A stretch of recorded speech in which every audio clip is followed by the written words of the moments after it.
assistants de services sociaux, et au sein de la direction territoriale, vous avez deux cadres avec des compétences bien spécifiques. Vous avez un référent laïcité citoyenneté et vous avez un conseiller technique santé qui permet effectivement d'irradier toutes les composantes d'une prise en charge. Le mode d'entrée à la PJJ, bien évidemment, c'est soit dans le champ de la protection de l'enfance, c'est donc une mesure judiciaire d'investigation éducative pour aller effectivement comprendre le fonctionnement d'une famille et faire une préconisation là aussi à la juridiction. Donc là, vous allez aller sur place et constater en fait ce qui ne va pas. Toujours. Oui. Toutes nos mesures s'exercent en allant sur le terrain.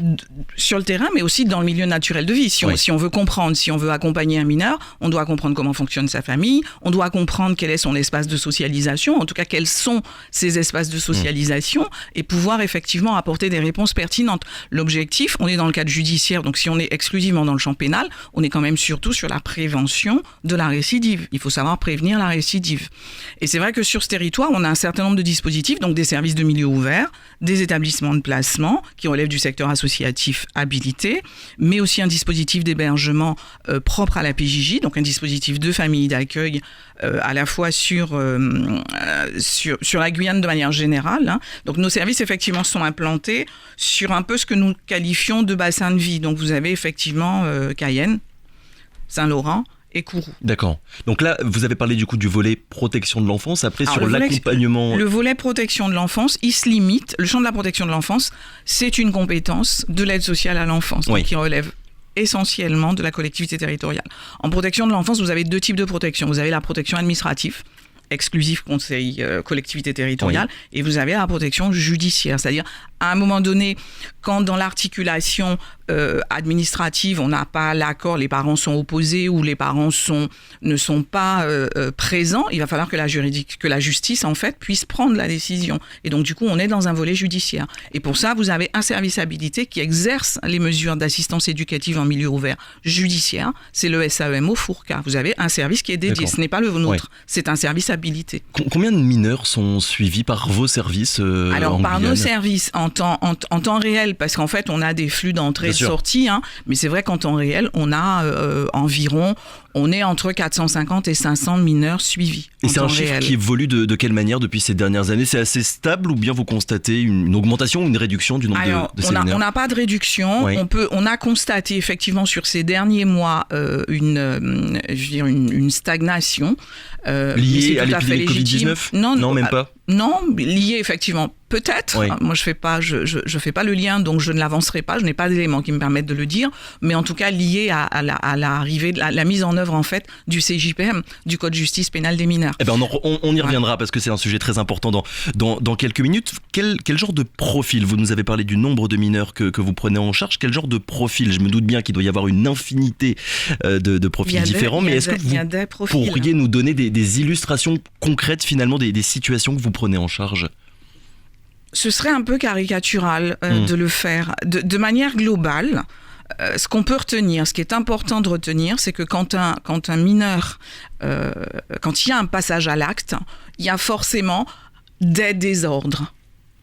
Voilà, on est dans une désorganisation. Alors ça peut relever du psychique, ça peut relever effectivement du social, ça peut relever de son intégration dans la vie de tous les jours. On sait qu'il y a des désordres. Et donc c'est sur ça que nous allons travailler. À la fois investiguer, creuser, comprendre pour mieux accompagner, pour mieux prévenir la récidive. Bien que le mode d'entrée, effectivement, soit une décision judiciaire, nous travaillons dans toutes les composantes pour améliorer, pour corriger, pour éduquer, parfois rééduquer les mineurs qui nous sont confiés. Donc dans toutes les composantes, nous visons surtout l'insertion sociale dans sa définition la plus large. L'insertion scolaire, l'insertion professionnelle, s'insérer dans la cité, accéder à la culture, accéder aux loisirs. C'est ça en fait qui permet d'éviter la récidive, c'est apporter des réponses et ne pas laisser tout un pan de notre jeunesse sur les bas-côtés de la route. C'est compliqué, c'est un métier compliqué psychologiquement que celui que vous faites, de regarder en face des situations qui ne sont pas simples. Moi, je pense que mes agents seraient mieux à même d'y répondre. C'est vrai que c'est un métier compliqué. C'est aussi un métier passionnant. C'est aussi un métier riche. Ce qui peut nous complexifier la mission, c'est davantage quand on est face à l'absence de réponse, parce qu'il faut trouver des réponses. Il faut trouver des réponses dans le champ de la santé, dans le champ de l'éducation, dans le champ de l'insertion professionnelle. On sait comment c'est compliqué. Voilà, c'est ce qui peut rendre la chose la plus difficile, mais ça reste quand même un métier passionnant. Difficile auprès des enfants et aussi des parents, parce que je suppose que les familles aussi parfois sont dans l'attente d'une réponse de votre part. Alors, ils sont dans l'attente de réponse, mais nous ne faisons jamais sans les familles. Quand on fait sans les familles, c'est vraiment parce qu'on n'a pas le choix, on ne peut pas faire autrement. Mais on ne peut pas faire évoluer la situation de jeunes sans prendre en compte toutes leurs composantes, y compris effectivement leur famille. Ils viennent bien de quelque part, ils vivent dans leur famille. Et même quand on est sur des réponses, je dirais, plus fortes, plus adaptées au regard des situations, donc qui consistent effectivement à placer. Si on prend l'exemple d'un placement, quand on fait ce choix-là, donc il y a des objectifs. C'est un placement en famille d'accueil ? Alors, famille d'accueil ou établissement au sein du territoire ou hors du territoire. Donc tout dépend des objectifs, tout dépend du profil et tout dépend effectivement de ce que du projet en tout cas que l'éducateur a conçu avec le jeune et la famille. Alors parfois c'est aussi imposé. On est quand même dans un cadre judiciaire. Donc un jeune il n'est pas toujours enchanté d'être placé dans un établissement où ça va être plus cadré, où il y aura du contrôle, de la rigueur, etc. Oui, c'est la question que j'allais vous poser, le lien de confiance finalement à établir entre vous, entre vos services, vos agents et les jeunes que vous suivez, ça peut prendre du temps parfois. Ça se travaille, ça prend du temps. C'est toujours en fait cette dichotomie entre le temps éducatif et le temps judiciaire. Il n'est pas le même. Il ne peut pas être le même. Éducativement, c'est très long. Un enfant, il est éduqué dès son plus jeune âge, puis parfois largement au-delà des 18 ans. Tous ceux qui ont des enfants acquiesceront forcément. Donc vous imaginez quand vous arrivez à 13-15 ans sur un certain nombre de désordres, entre guillemets, parce que le terme, il est peut-être impropre, à vouloir, en tout cas à corriger les choses, puisqu'on est aussi là pour ça. On est là pour accompagner les familles, on est là pour accompagner les mineurs, on est là pour leur apporter des réponses, on est là aussi pour les mettre face à leurs responsabilités, ils en ont une, et les aider à comprendre le passage à l'acte, parce que quand on a compris, on peut corriger, quand on n'a pas compris, c'est un petit peu plus compliqué. Donc forcément, ça prend du temps.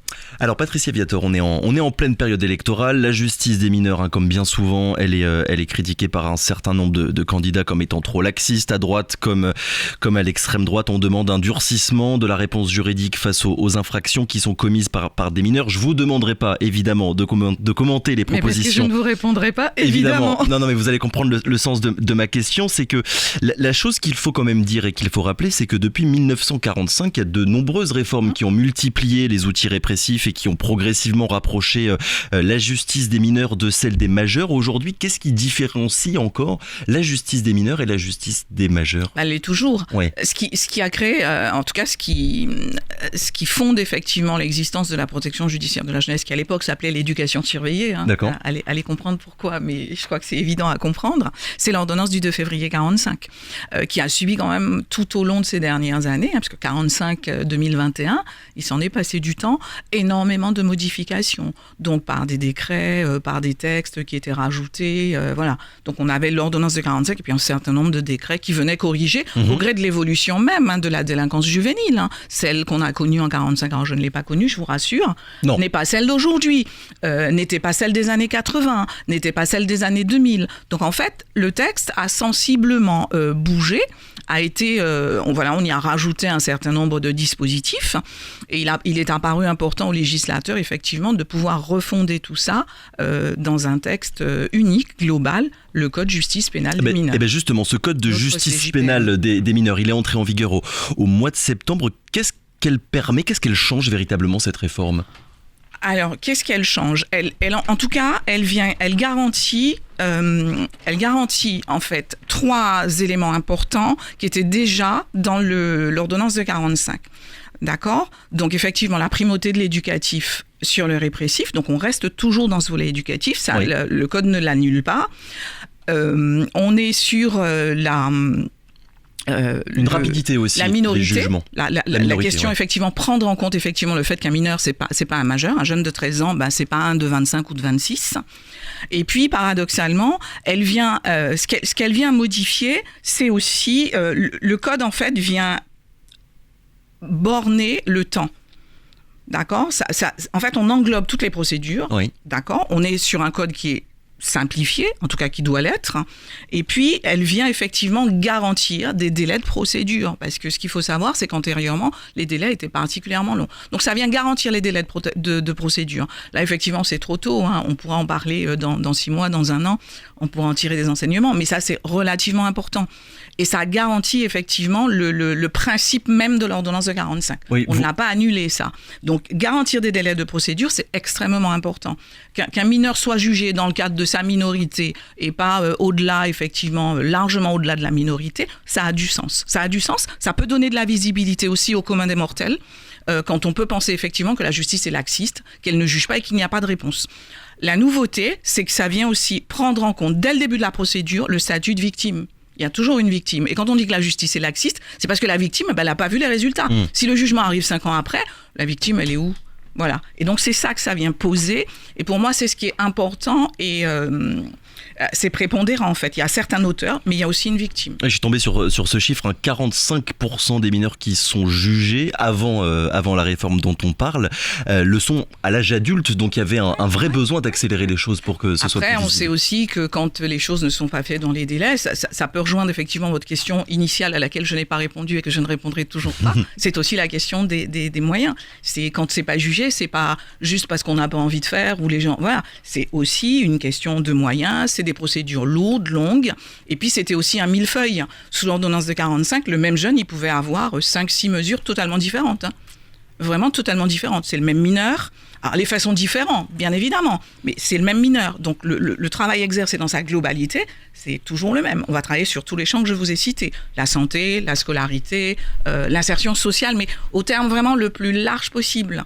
Et là, on est sur une mesure unique, modulable avec effectivement ce qu'on appelle dans notre jargon des modules, donc de placement, d'insertion, de santé. En tout cas, on est sur une mesure. Donc ça simplifie, y compris pour nous, ça va nous simplifier la vie. Dernière question, Patricia Viator. Depuis tout à l'heure, on parle des mineurs, donc des moins de 18 ans, mais est-ce qu'il y a malgré tout des différences selon l'âge ? Nous allons jusqu'à 21 de toute façon. D'accord. Donc là, je vous rassure, nous allons jusqu'à l'ancienne majorité, n'est-ce pas ? 21. Est-ce qu'il y a des niveaux ? Alors, si vous êtes effectivement... En dessous de 13 ans, d'après ce que je crois savoir, il ne peut y avoir aucune poursuite pénale, par exemple. Alors, tout dépend. Ah, il y a des exceptions. Tout dépend. Donc, d'accord. il y a effectivement des nuances. Mais par contre, sur le territoire de Guyane, nous travaillons aussi avec des très jeunes, puisque j'ai rappelé, nous avons encore... nous sommes les seuls à exercer les mesures judiciaires d'investigation éducative, alors qui peuvent être exercées au pénal, mais qui sont souvent exercées dans le champ civil. Voilà. Mais c'est pas la même chose. On est en protection de l'enfance. On vous réinvitera dans un an du coup pour faire le bilan de cette réforme et savoir véritablement. On a prévu une belle manifestation dans ce qu'elle aura permis. Donc ça pourrait être intéressant. Si vous invitera à cette occasion-là. Si vous me permettez, Victor, une question à votre invité. Il y a à peine 2 jours, j'ai fait un chiffre du jour justement sur ces 5 grandes entreprises de streaming de vidéos pour adultes qui sont dans le collimateur de l'État, dans le cadre de la protection de l'enfance, qui demandent un peu beaucoup plus d'axes de sécurité aux accès de ces sites. On sait que les jeunes aujourd'hui ont pris ces codes, notamment dans ce qu'on appelle le revenge porn, et que pour eux, ils ne considèrent pas ça comme des délits. Pour eux, ce sont des fonctionnements normaux de leur génération, autre époque, autre mœurs. Comment faire de la prévention avec ces nouveaux outils qui parfois ne sont modernes et qui ne correspondent pas à l'époque de ceux qui vont porter les jugements ? Il faut éduquer. La prévention, c'est aussi l'éducation, et c'est pas que l'éducation des jeunes, c'est aussi l'éducation des adultes.